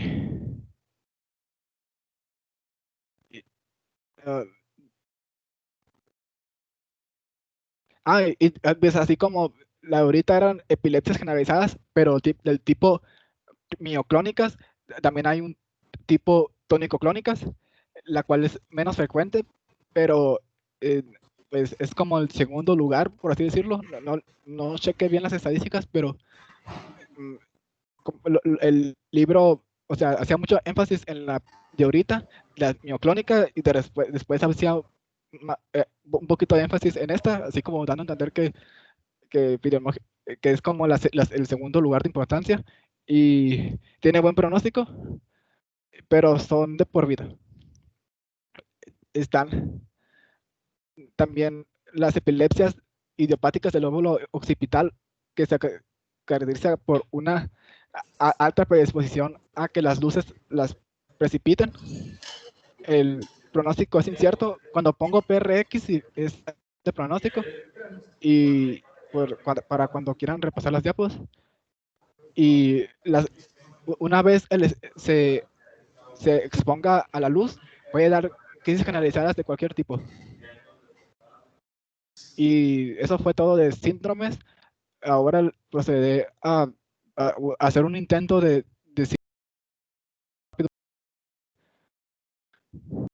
y se me hace bien del tratamiento porque pues casi todos los tratamientos se basan en corregir algún aspecto de la fisiopatología. Pues ya vimos que la fisiopatología es muy compleja, pueden ser desde cambios histológicos o cambios de canales iónicos y un chorro de cosas. Y pues ni modo, está bien, a veces en el futuro se pueda, pero está bien difícil de que te hagas chiquito y te metas a la corteza del paciente y le pongas una neurona inhibidora en una población de neuronas donde se murieron las neuronas inhibidoras, y pues es imposible corregir las alteraciones histológicas. Lo más que se puede es extirpar esas alteraciones histológicas, pero no corregirlas. También es imposible corregir alteraciones genéticas, ahí dice genéticas, o sea, también si está difícil corregir una neurona, pues más difícil corregir el ADN. Lo que sí es posible es corregir lo que la fisiopatología culmina, que es el desequilibrio excitador-inhibidor, que es pues, lo de GABA-glutamato, y en eso se basa los fármacos antiepilépticos, en corregir ese desequilibrio. Y las principales opciones terapéuticas son los fármacos antiepilépticos o las cirugías. Pero ahorita solo hablaremos de los fármacos porque pues no somos cirujanos y tampoco hemos dado la cirugía y pues como comentamos al principio, las crisis determinan el tratamiento, no el síndrome, no la etiología, sino la crisis, el tipo de crisis. Por tanto, cada crisis distinta va a tener su fármaco de elección y también una lista de fármacos de segunda línea. Las crisis de ausencia típicas y atípicas, como vimos, el problema está en el tálamo, que tiene neuronas que usan canales de calcio tipo T, y por tanto se usan fármacos dirigidos a esos canales, que la primera elección es la etosuxamida. En las crisis parciales, la cual me sacó de onda esto que decía el Nelson. Decir parcial es anticuado. Y después, crisis parciales. Y yo, ¿qué? Pues bueno, así decía el Nelson, crisis parciales, que se refiere a las focales. Por regla general, se suelen dar fármacos contra inhibidores de los canales de sodio. Las crisis focales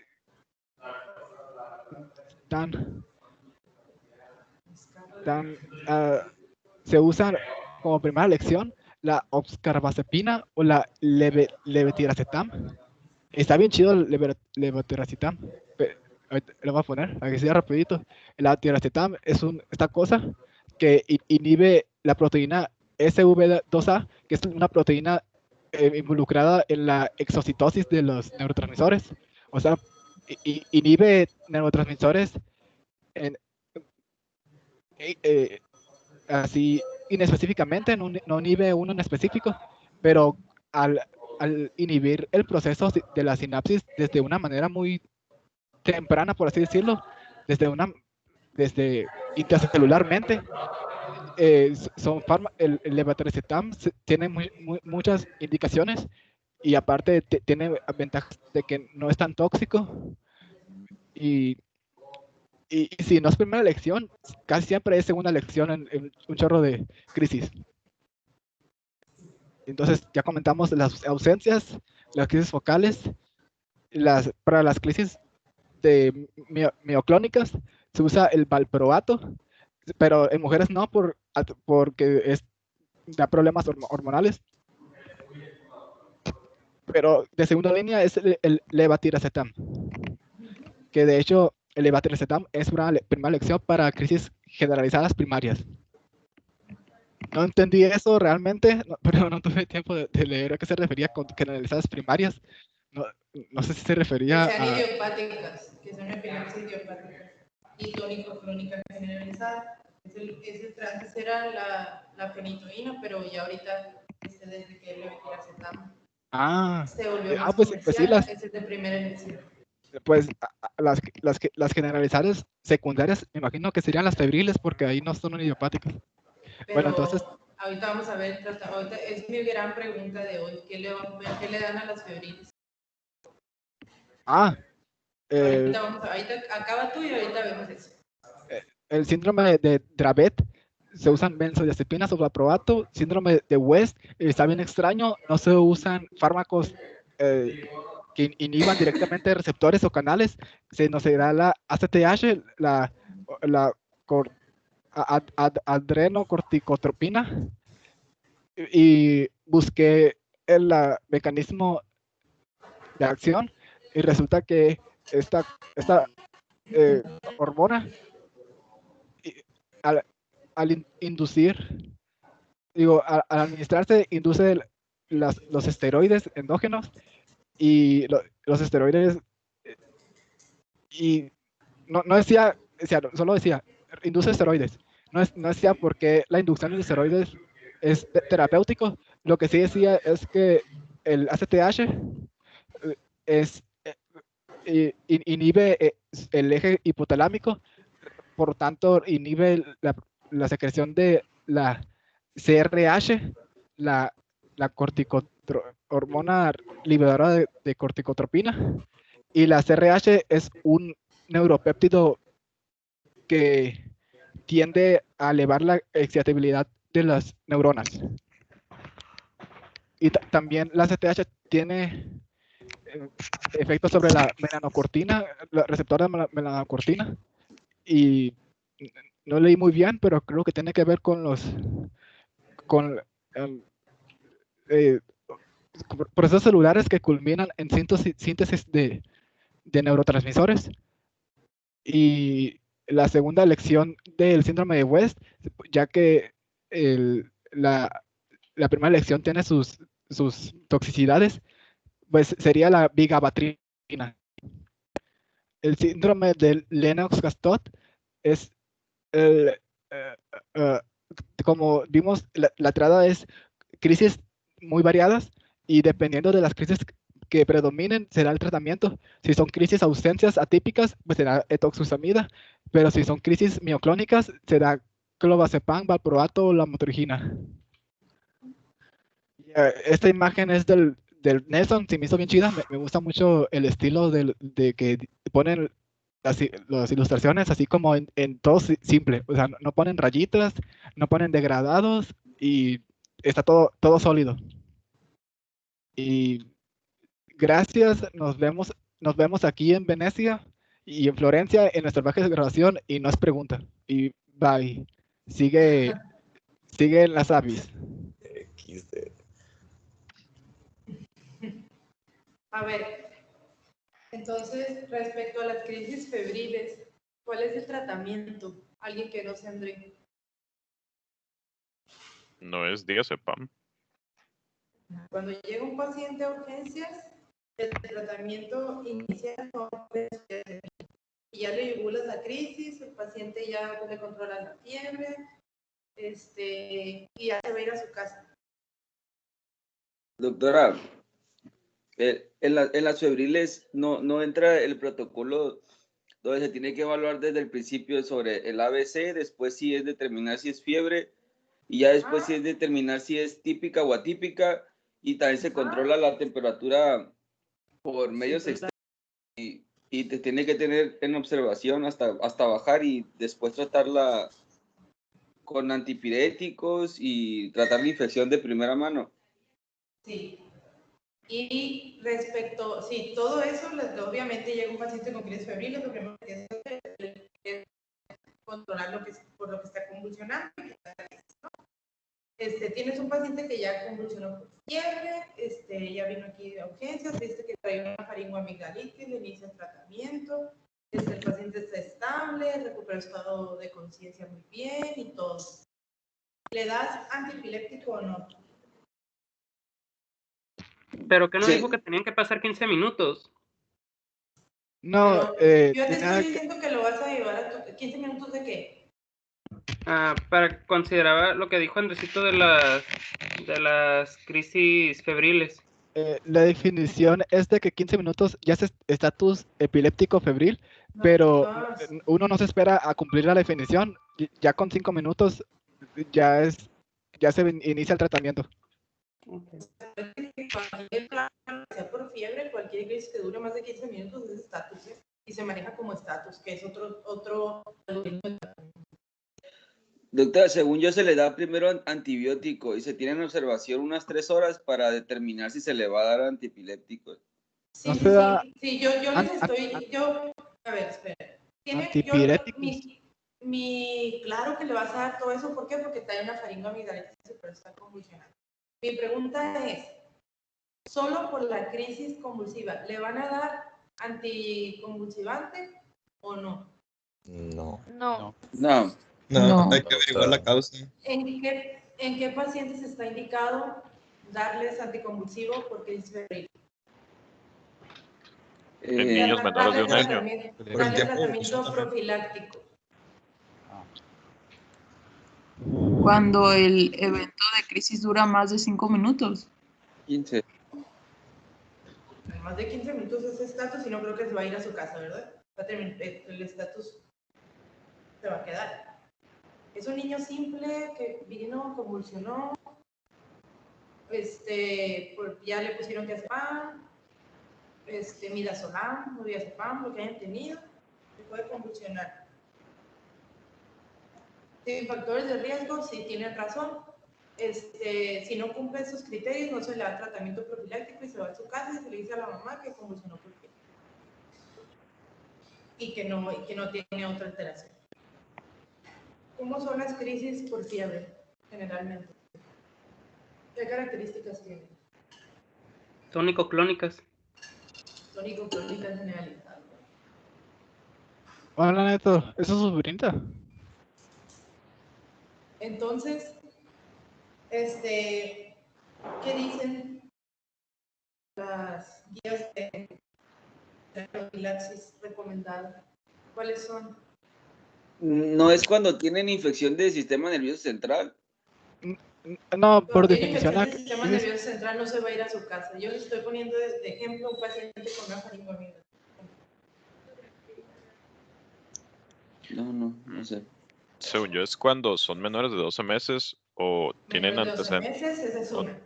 O tienen antecedentes familiares de crisis febriles. Antecedentes familiares de epilepsia, todo. Que tengan un Que ya trastorno le haya previo. pasado antes de las Que crisis. sea repetición. De O repetición. los padres estén ansiosos. O la vi. Que sea de repetición y que haya sido una crisis compleja. ¿Cómo es una crisis compleja? De más de 15 minutos de duración. Más de 5. Y es focal también. Que no sea crisis convulsiva tónico-clónica. Es otro tipo de crisis.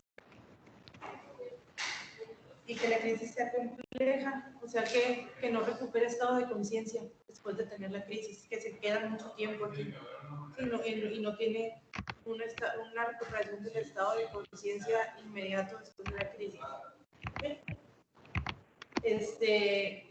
Cuando hay un trastorno neurológico previo, eso es valorable, o sea, hay que valorar eso, pero si es menor de 12 meses, si la crisis fue compleja, y si existen antecedentes familiares de epilepsia, se les da tratamiento. ¿Cuál es el tratamiento de elección?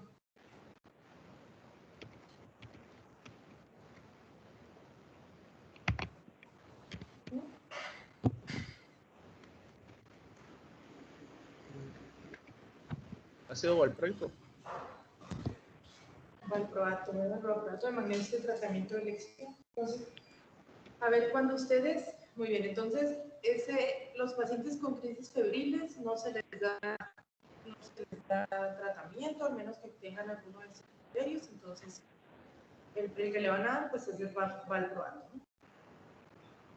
Doctora. Cuando ustedes, Ya ve que se me fue el sonido y no podía hablar al principio, ahorita en la presentación. Pues usé de emergencia este micrófono, que es un micrófono de hace 10 años y es de Xbox. No sabía que podía usarse para la compu. ay, mira, lo puedes haber usado todo el semestre. Sí. Ay, y pues disculpe por interrumpirla. Iba a hablar algo del valproato. Les iba a comentar, cuando llega un paciente a urgencias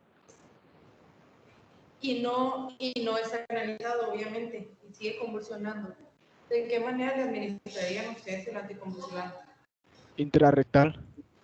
Intrarrectal, ¿cómo? Una jeringa. No sé cómo se llama, son supositorios. Un supositorio, ¿no? Sí, es la presentación. O sea, ya viene así, ¿no? El de diazepam. Pues ni en el Hospital General ni en el IMSS hay supositorios, ¿no? Entonces, ¿ustedes qué van a hacer? Van a agarrar una sonda de alimentación de bebé y le van a introducir la sonda por el recto y por ahí le van a pasar el medicamento. ¿Qué otra manera hay de administrar medicamento? Diazepam o midazolam. Intranasal, sin diluir. Estaba pensando en intranasal, pero no sabía que, dije, lo imaginé, pero no sabía que existía. Porque ni modo que intravenoso. Intranasal, el mismo que ponen intravenoso, se pone intranasal sin diluir, ¿ok? Entonces eso también yugula la crisis convulsiva. ¿Por qué? Porque muchas veces llega el niño convulsionando y es muy difícil canalizar. Entonces hay que siempre tratar de que la crisis pues tenga menor duración. Entonces saben que tienen la vía rectal y la vía nasal. La nasal sin diluir, la rectal puede ser medicamento diluido, como si lo fueran a pasar y ver. En lo que yugula la crisis, ya después canalizan al paciente por si vuelve a tener otra crisis o para pasar el antipirético. ¿Okay?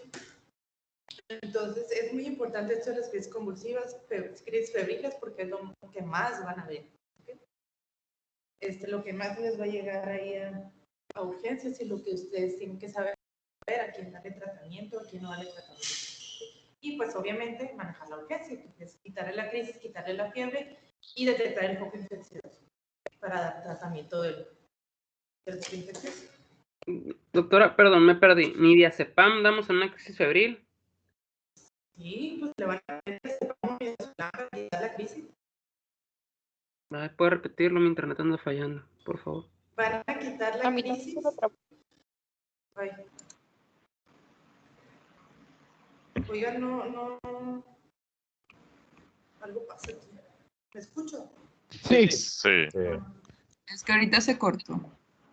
Entonces, sí, o sea, va a llegar el paciente, ¿qué van a hacer? Pasarle el anticomisal primero. Tomar la temperatura y luego pasarle para la fiebre.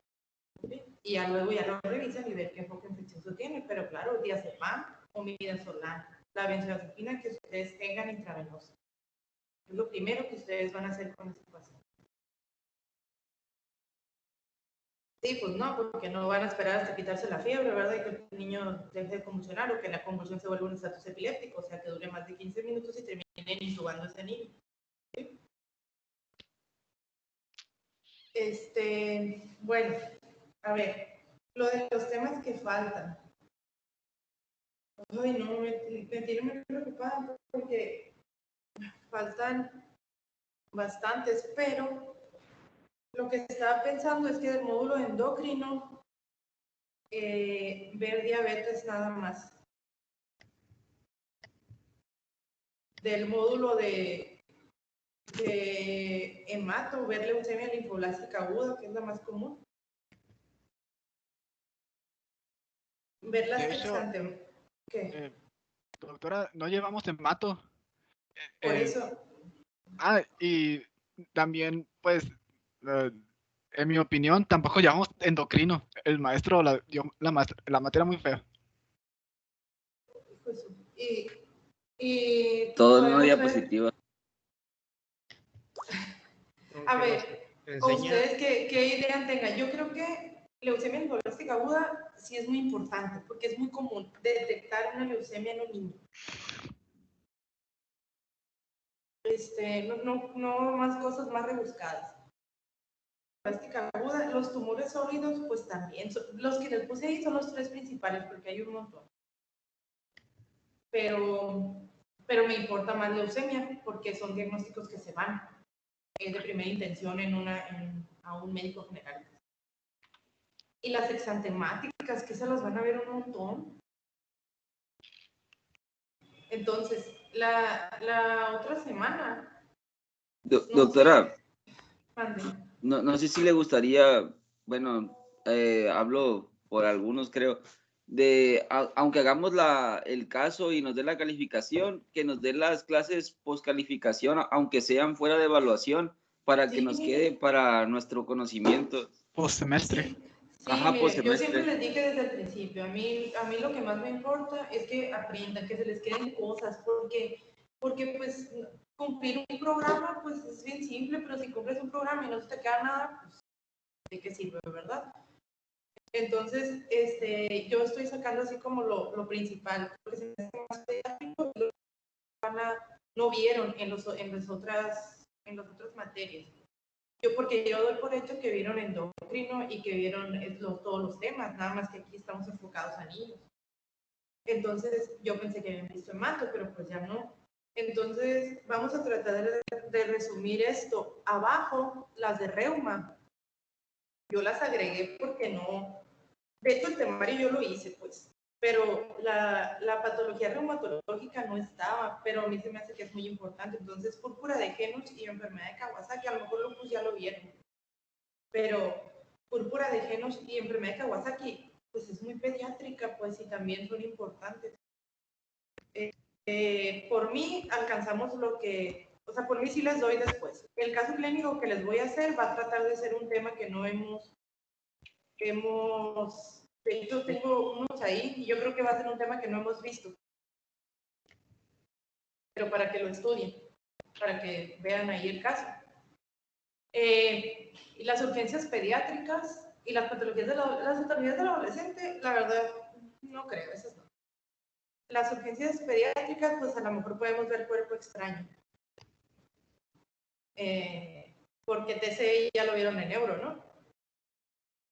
Sí. Sí. Entonces, cuerpo extraño podemos ver, por ejemplo, en las urgencias. Y ya vemos. Vimos cuerpo extraño en neumo y en otorrino. Otorrino. Pues ya, entonces, bueno, las de arriba. Reuma, derma, que son las exantemáticas, y leucemias, y lo de endocrino, diabetes. Entonces, la próxima clase, insuficiencia cardíaca, ¿verdad? Sí. ¿Me van a mandar la infección del sistema nervioso central? ¿La van a subir aquí? Sí. O no sé si la vayas a subir aquí al Teams o lo subo a YouTube y lo... La de, entonces el equipo 8 que haga la de leucemia linfoblástica aguda. Ok. Leucemia linfoblástica aguda nada más, ¿eh? ¿Sigue el equipo 8? Es que el 7 va a dar, a ver, ustedes son el 5, ¿verdad? Sí. El 6 ya va a dar hemofilias, ¿no? Sí. Sí, doctora. Y diabetes. ¿Y diabetes? Diabetes, no. Sí, ¿no? Me había mandado a alguien una foto donde les puse aquí 6 diabetes. A ver. Eran solo hemofilias, las agudizaciones. Pero, también venía con diabetes. Sí, Sí. entonces ya lo tengo aquí. Sí. Y al 7 le había puesto aquí hipotiroidismo, talla baja y pubertad precoz. ¿Y ya hicieron algo de eso ustedes o todavía no lo han hecho? La verdad. De hemofilias. Ok. El No, equipo. los de hipotiroidismo, talla baja. No, No, no lo estamos organizando. Entonces porque eso no lo vamos a ver. Para que vean leucemias ustedes, leucemia linfoblástica aguda. El equipo Y tumores, sí, y tumores sólidos. Doctora, en diabetes, ¿qué tanto lo vamos, o sea, qué tan profundo, No, pues es que la que más me importa que profundicen es como el abordaje diagnóstico de un paciente con diabetes tipo 1, niño, obviamente, que es la más frecuente. Y pues la tipo 2 también, porque cada vez hay más tipo 2 en pacientes niños obesos, ¿no? Entonces, pero más la 1. Ok, No se metan en los genéticos, ¿eh? Mucho ok. en todos los genéticos. Ni nada, o sea, menciónenlos, pero no lo expliquen así muchísimo. Es como el tratamiento, cómo iniciar el tratamiento, cetoacidosis diabética, el manejo de cetoacidosis diabética en pediatría y ya. Ok, muy bien. Doctora, ¿nos pudiera una clase de cálculo de líquidos y de reposición de electrolitos? ¿Seguro nos va a dar la clase que no? Sí, yo se las doy. Pues los dos, por mí, bro. Sí, por mí no hay problema. Pediatría, pues, pediatría. Pero ese es de pediatría, pues. Ajá. Sí, es cierto. El doctor Segura, ¿qué es el internista? Gastroenterólogo. ¿Así? Todo. Pero Todo. es el que va a ser su padrino. Sí. Y, a ver, entonces, el 7, leucemias tumores sólidos. El 6, hemofilias y diabetes. Entonces, al 8 le van a tocar las exantemáticas. ¿Cuáles? 8. ¿Todas? Sí, todas. 9 va a dar púrpura de Genos y enfermedad de Kawasaki. Mamá, Y ya. sí. Y ya Doctora, vemos lo de líquidos. Mande. entonces, del equipo 5 faltó el tema de infecciones, cefaleas y insuficiencia cardíaca. Entonces, grabamos los 3 temas. No, la de insuficiencia cardíaca lo vemos la próxima y si quieren graben la de infecciones del sistema nervioso central y cefalea. Ah, está bien. Y la próxima clase vemos insuficiencia cardíaca y hemofilias, ¿verdad? Sí. Hemofilias y a ver si alcanzamos diabetes, pero no creo, la verdad. Y ya a ver, vemos. Sí, es Vamos que a tratar de hacerlos como puntos todo. Bueno, temprano. sí. Y así vemos después, si vemos después, ya tendré las calificaciones, no importa, pues. El punto es que se vayan bien, que sepan más cositas. Bueno. Ok. Sí, muchas gracias. Ándale, Muchas gracias. Muchas gracias, doctora, No. Muchas gracias, doctora. por interesarse en tomarnos en cuenta. nosotros. Nos vemos. Nos vemos, ahí No, la dejamos preocupen, ya saben. trabajar a gusto. Ay, Qué lo mejor linda, no me ha gracias. llegado nada. Sale pues. Sí, buen fin de semana. Igualmente, cuídense. Gracias. Vale. Dale, igual, Bye. cuídense. Gracias. Adiós.